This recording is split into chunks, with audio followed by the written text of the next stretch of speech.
Hello అండి. Weather చల్లగా ఉంది. వేడివేడిగా ఏమైనా చేసుకోవాలనిపించింది. సో అందుకే వెజ్ ఫ్రైడ్ రైస్ అయితే ట్రై చేశాను. చాలా బాగా వచ్చింది.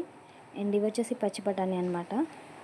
ప్యాన్లో అయితే ఫస్ట్ ఆయిల్ పోసి క్యారెట్ అండ్ పచ్చి బఠానీ అయితే ఫ్రై చేస్తున్నాను.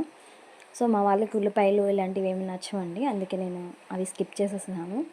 అండ్ బిర్యానీ మసాలా కూడా యాడ్ చేసేసాను, కరివేపాకు యాడ్ చేసేసాను. అండ్ ఇది వచ్చేసి మనకి గరం మసాలా పౌడర్ అనమాట. అల్లం వెల్లుల్లి పేస్ట్ కూడా మనం స్కిప్ చేసేసామండి.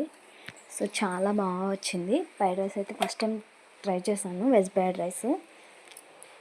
రైస్ అయితే ముందుగా కుక్ చేసుకుని పెట్టుకోవాలన్నమాట మనం.